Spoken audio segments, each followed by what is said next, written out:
Hello guys, and welcome back once again to the 360 printing tutorial. In this tutorial, I'll show you how to change dye sublimation ink to pigment ink. I bought a second-hand Epson L805 printer that has sublimation ink. But since I already have another sublimation printer, I decided to convert this one and replace its inks with pigment ink, so I can use it for sticker printing or any other printing businesses. One of the advantages of pigment ink is its vibrant color that is similar to the original ink. However, it is waterproof, so the ink doesn't smudge with a drop of water. Here's my second-hand 6-color Epson L805 printer with sublimation ink. And here's the new pigment ink. It is a Chinese brand which I bought on the nearby supplier. You can also use any pigment ink available near you as long as it's compatible with your printer. The next tool is a syringe. Make sure that the nozzle of the syringe is like this, and not the screw type, because we need to insert this into the ink damper. This is the Epson L805 ink tank with some sublimation ink. There are only few inks left in the tank, so it's much better to suck it from the ink damper to make sure that we get all the remaining inks in the tank, in the tube, and inside the ink damper. First, we need to move the printhead carriage to this side to open the cover, and to do that, we need to switch the power on, and once the carriage moves, we'll turn it off directly from the plug so it stays in the middle. Then, move the carriage to this position. We need to remove the screw on this side and keep it in a safe place. Remove the cover and the clear plastic that covers the tubes. These are the ink dampers designated for each colors. It's better to take a picture of the dampers so you won't get confused about the sequence of the colors. These dampers are clipped onto the printhead carriage, so make sure to remove them properly and safely. Then we'll get our syringe and suck all the inks inside the dampers, the tube, and the ink tank bottles.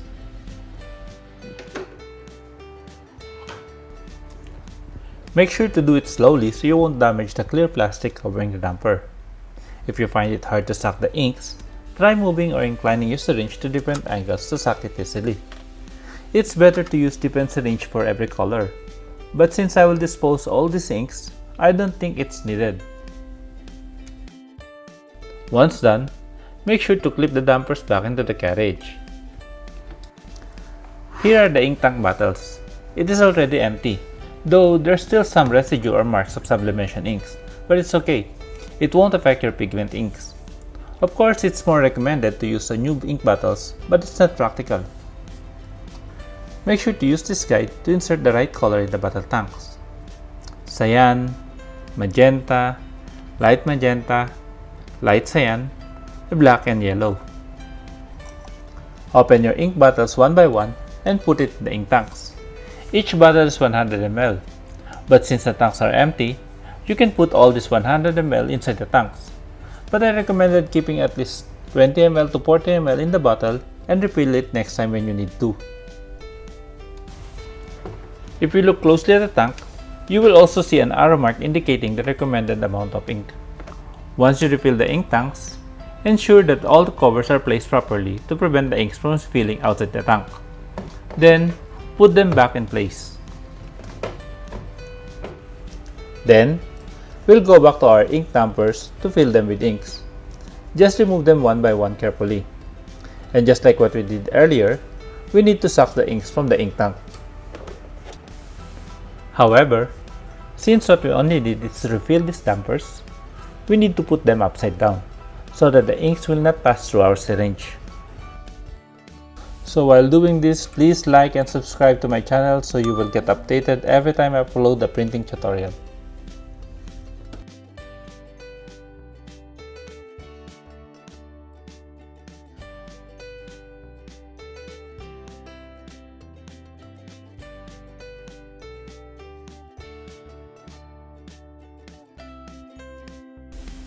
Now that we have refilled all the dampers, place the tubes properly back on the holders, put the plastic back cover in its place, and secure it by putting back the screw.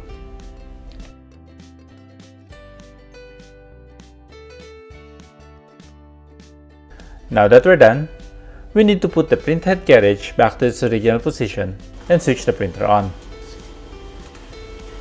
And now, for the moment of truth. Let's try if it will work. Let's connect the printer to our computer via USB cable. Let's try to do some print tests to check if all the printheads are working fine.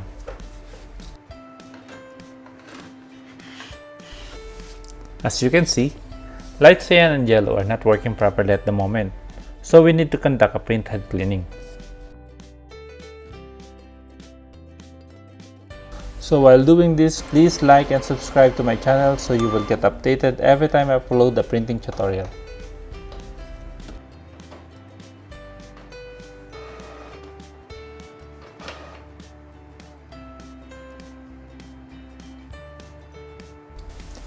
Okay, we're done with the cleaning. Let's try to do some print tests again. It seems that we still need to do some couple of printhead cleanings before we could see a better result. Okay, after 5 times of printhead cleanings, we already get a better result.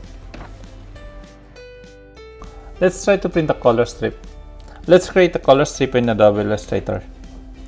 You can also make one in Adobe Photoshop. Let's just create a rectangular strip. Make sure that it is in CMYK mode. Then fill it with 100% cyan.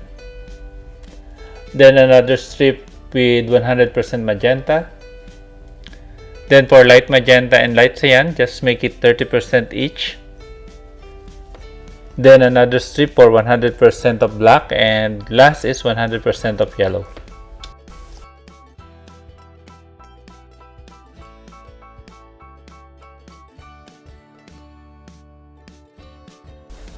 There you have it, guys, it works!